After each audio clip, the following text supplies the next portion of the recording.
Welcome to this week's edition of Rains on the Cardinals podcast. Rob Rains, joined by Mike Rains, as we talk about the start of spring training. Mike, it's finally here. We got pitchers and catchers throwing out on the field in Jupiter, Florida. So it's great time and a great start to the spring training season. It's always great to see those videos of the first early pitchers and catchers reporting, and it's an exciting time for sure.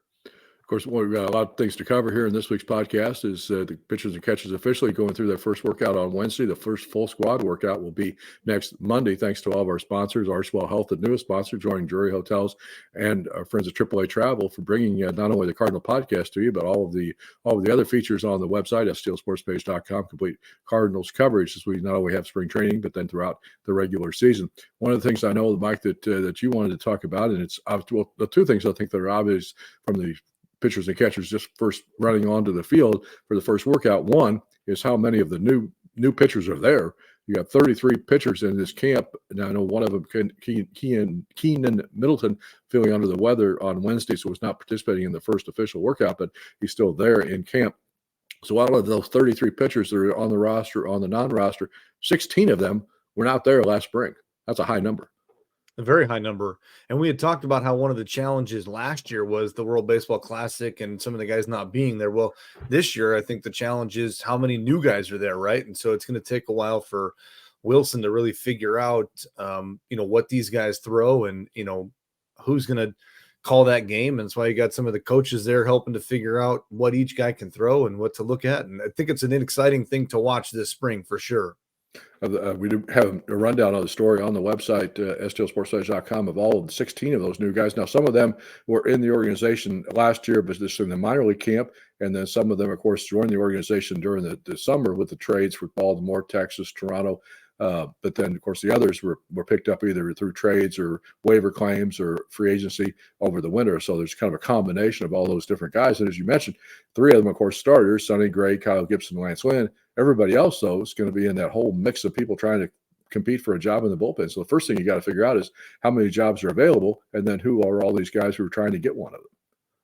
Yeah, I think the one question mark was, when you look at last year's team, they were really questioned a lot on the bullpen, right? And the bullpen was taxed a lot because your starters were only going 5 innings, maybe the middle of 6, some, right? And so the two keys here are, can your starters go a little bit longer to take some time off the bullpen? And can the bullpen be a little bit more solidified and cleaned up and not as many walks? The other story that's getting a lot of attention as camp open it was obvious to everybody who saw it in person or on pictures, is there's a new uniform in town for the Cardinals. We knew there was going to be that this spring. The Cardinals had to ditch their traditional, what been traditional the last 10 years or so, red batting practice kind of shirts that they always wore in spring training. They had to do that because of the MLB rules that they could only have 4 uniforms, and one of those this year is going to be the City Connect uniform that they're going to have. So they went back to wearing the traditional white and gray uniforms in spring training for home and road games. But that is not all the story, is it? Why don't you kind of run down what happened? It's not. I mean, the first question is, why does MLB care what their spring training uniforms look like? That shouldn't be an issue there, so I'm not sure why it is. But the other question is, these uniforms look like replicas that came from China. I mean, the lettering looks very small. I've heard some people say the material is actually a little bit more breathable, but supposed to be, yes. Miles Michaelis out there very outspoken about some of them, and I'll be curious to see how it shapes up the rest of the year. Yeah, and I think it's not just the Cardinals, of course. It's all of Major League Baseball that's dealing with this. And I think we, obviously pay attention to the Cardinals and notice what's going on with the Cardinals more than any other team. But I suspect if you surveyed the other 29 clubs and went on their Twitter X feeds and saw the reaction of players and stuff, I suspect it's going to be pretty universal around Major League Baseball. And we should say this too. This was not a Cardinal decision. This was an MLB and Nike decision. So, it has nothing to do with what the Cardinals want to do, because most Cardinal fans know that the DeWitt family is very traditional in how they have their uniforms and logos look, and that's how they want them to be. But this was an MLB decision, and I'll be curious to see if it sticks for a while or if they try to do some changing throughout the year, because some of the lettering looks kind of small from a distance, I would say. I do think that from what I've seen and what I understand from other people is that the lettering on the front, the traditional Cardinal birds on the bat logo on the front of the jerseys looks better than the what's on the back of the jerseys. I would agree. It does look like that, yes. But when you compare the back of the jersey this year to the back of the jersey last year, there's a big difference. The letters are definitely smaller. It almost looks to me like it's a screen print thing. I know it's not, but that's the way it comes off to me. Not the traditional embroidered, stitched on jerseys with the names and everything. And I know in the years past, Nike's had some issues with trying to get these created, and so I know Majestic helped with some of them now. So I'll be curious to know what the change was that Nike did and why they did it this way. And obviously someone at MLB had to approve it, so not really sure how that got through, but yeah. So I suspect there'll be some tweaks before the start of the regular season. Let's hope that if there's enough reaction to it, they can try to figure out something to make it better, because it doesn't look good. No, it doesn't look good. So the other thing I think that I wanted to kind of bring up with you today as we talk about the start of spring training is in addition to obviously the players who are there who are trying to win a job, in addition to the injury players who are trying to bounce back, but there's some other things that I just am going to be kind of curious to see what happens over the course of spring training. Aside really from the roster spots too, is just things that are going to be happening, things that are going to be different. And the first one that's came to my mind, and it was based on a comment that John Mozeliak made on Wednesday as he spoke with the media, before the first workout, and that's Yadier Molina. I mean, we've talked about what addition he's going to be back around the ball club, as a special advisor to Mosaic. But then Mo said this morning that it's going to be at least a couple of weeks before Yadi gets there. So I just really wonder. I'm curious to see how often he gets to spring training, how long he's there, what he's doing while he's there. Is he working with Contreras? Is he working with the other catchers on the big league side of the camp, or is he over spending some time in the minor league camp? I think we obviously agree that he could be a big factor and a big influence on the ball club, but he has to be there for that to happen, right? I think the one thing too is if they brought him back, there was a reason they brought him back, right? And it was the clubhouse presence last year just wasn't what it should have been. Well, in order for him to have a presence, he needs to be here to make that impact, right? Mm-hmm. And I'm very curious to see on what he can do with Wilson and how they can work together to really, nail some of these things down. But he needs to be here to help him work through that.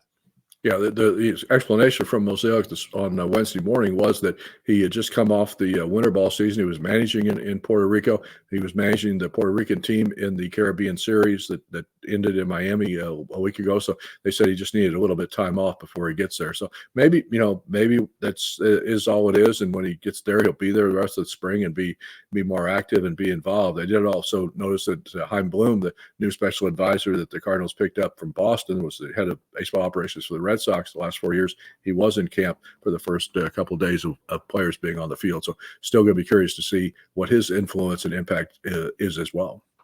There are quite a few changes when you look around the ball club this year compared to last year. Not just, like we've talked about with, Chaim Bloom and with Yadi, you also have Daniel Descalso now joining the club. So what's his impact going to look like, and how's he going to, coach some of these guys up? And then you talk about all the new bullpen pitchers that are in. You talk about the 3 new high-end starters, so you've really changed the dynamic of this club in more ways than normal in an offseason, I think.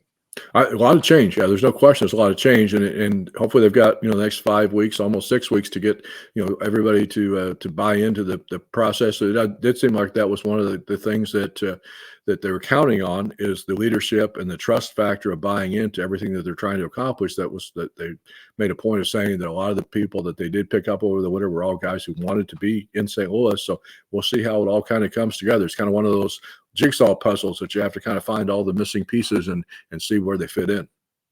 And you've heard that from all 3 of the starters. Obviously with Lance Lynn, he had a good time here previously, and coming back, it was important to him to come back to a ball club that he knew, close to home, things like that. And you've also heard a lot from Sonny Gray and Kyle Gibson, both talking about how this is a place they've wanted to play for a long time. And so, what kind of mentality does that hold in how they pitch and how they do here? Like, does being somewhere that they want to be help them perform better? That time will only tell. And that one of the guys I'm curious about seeing too, as we kind of look at the rest of the ball club and kind of things that we're going to be watching over the course of spring training. I want to see what Dylan Carlson can do if he's healthy.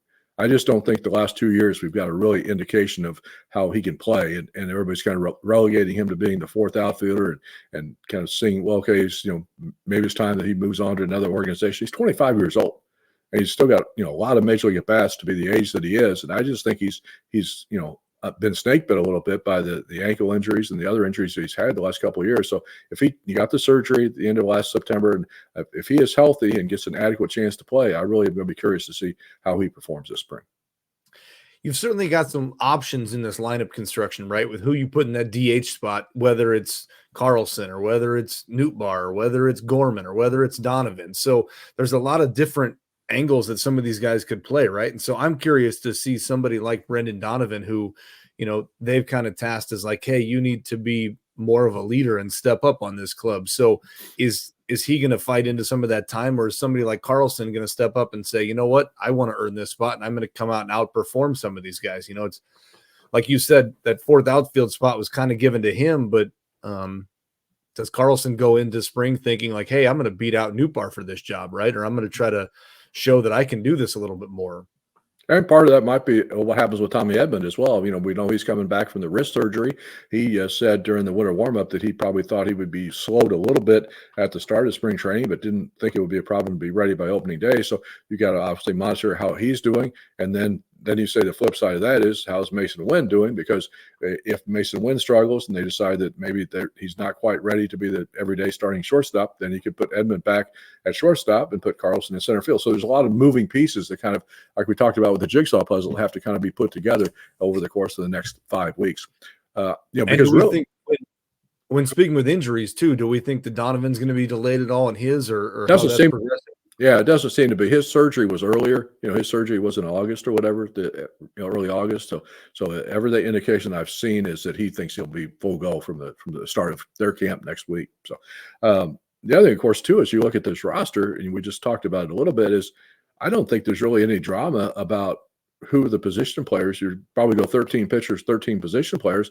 You may have a little bit of question about who's, again, barring injury, may have a little question about how the playing time gets divided up. But I think we could sit right here today and have a 90% chance, if not higher, shot of naming who those 13 players are going to be on opening day in Los Angeles.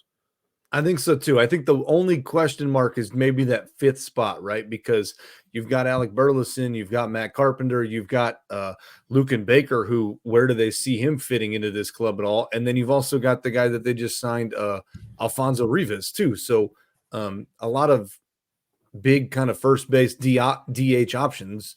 It's probably Burleson and Carpenter, but I don't know that that's a lock per se, right?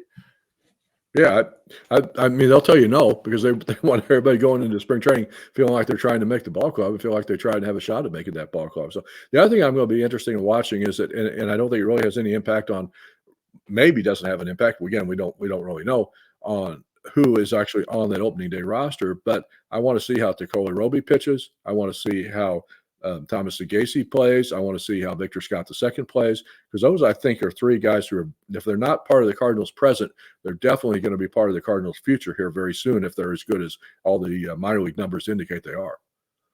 Yeah, those guys are definitely exciting. And I would also even lump Michael McGreevy in that probably too, because he's got to be pretty close in that conversation. Maybe not this year, but, you've got some, at the most, 20 to 24-year-old players that are really, knocking on the door, ready to be here pretty soon. So how strong are they going to come out and compete? I'm also curious to see, when you look at the left side of the bullpen, i.e. also starters, you look at Steven Matz and how much are you relying on him to be coming out and being a lot better than he is. But you've also got Zach Thompson and Libator that are right there knocking on the door of maybe that fifth lefty spot too. So I'm kind of curious to see how that shakes out. Right now it's probably assumed that it's Matz is the fifth starter, but they also told Thompson and Libator to come in ready as starters too.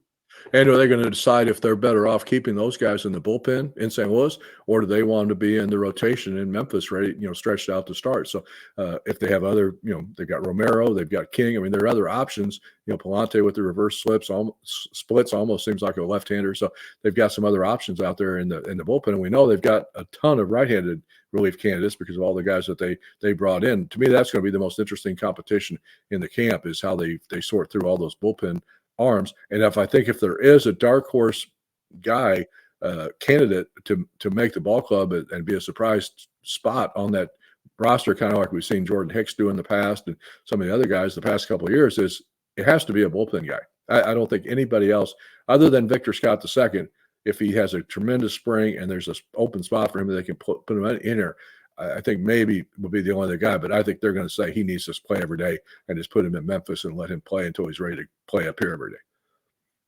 I would agree. I think somewhere from the bullpen is going to be a guy that's going to be the dark horse or the X factor that pops out. Just a question of who that's going to be, for whatever reason, that they also seem like they don't ever want to name a closer, right? So we're going into this with the assumption that Helsley is probably locked up that closer role, but I don't know that I'd be so sure based on all these new guys that are coming in and just kind of seeing how the puzzle fits, right? Yeah, and it's always hard. I mean, I think that Whitey Herzog said it years ago, and I think he's right in that a lot of things have changed about baseball, but I don't think it's one of the things that hasn't changed is the fact that the two hardest times to judge a player, one is spring training and the other is September.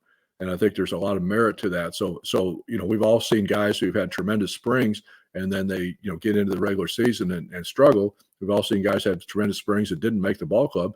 Or we've seen guys that have fought through that, played well, made the ball club, and just continued to be on a crescendo up. So that's why we play the games. That's why you have spring training is for fun. I would say this was the only guy that we didn't mention as far as all the relief pitcher candidates is concerned. And again, it's a spot where do they feel like he's better off being in the rotation in Memphis, and he was a guy that battled through a lot of injuries last year, or would he have a dark horse candidate chance to make the bullpen in St. Louis, and that's Gordon Graceffo. Throws a little bit harder than McGreevy, has a little bit higher strikeout numbers than McGreevy. McGreevy's more of a pitch-to-contact guy, so I think you're going to see him. And I'm also curious to see how Cooper Jerpy pitches, who has the advantage of being left-handed, also battled through a lot of injuries last year, a year behind those two guys in the draft, and he's probably ticketed for Springfield, but hopefully he gets a chance to show that he's healthy and perform well during spring training as well. And the other guy that we haven't mentioned yet here either is kind of the guy who was the favorite last year among the guys that are back, and that's Giovanni Gallegos. Mm-hmm. It's going to be interesting to see, because he feels like he may have that initial leg up on everybody because they know what he can throw, but he's still got to go out and earn his spot with all these new guys too, right? So it's going to be interesting to see. And I think it was good for him. And you mentioned this as we were getting ready for the show, is that he actually was there for the first workout. Traditionally, he's a late arrival, either family issues or visa issues or whatever. He lives in Mexico, but he was there and looked like he's lost some weight over the winter. It's always interesting to see how guys show up to spring, right? Have they gained weight? Have they lost weight? What? And he looks like he's cut down some weight. So as long as it hasn't messed with the velocity of his pitches at all or anything, then maybe it helps him, prolong throughout the season, right?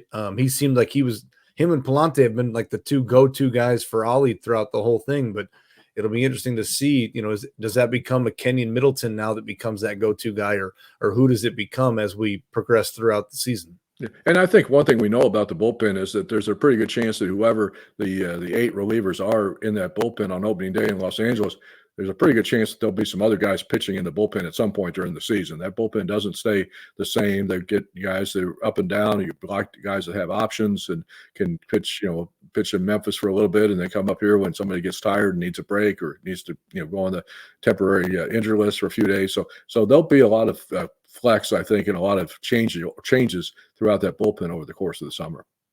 And if you look at last year, there were a lot of injuries with the starting rotation, so the bullpen had to step up even more. So, now you've actually gone up in age a little bit in your starting rotation, but you've also got guys typically throughout their career have been healthy and have pitched a lot of innings. So you're hoping that those two things can help work each other out too. Yeah, that's the kind of bet that the Cardinals made. They bet last year on the fact that they thought they had enough pitching. They didn't. Now they're betting on the experience and the leadership factor of the older guys, betting on the fact that they've been durable over the course of their careers and hoping they can do it again. So we're about a week away from seeing these guys in action on games. That first game, February 24th, scheduled to be televised by Valley Sports.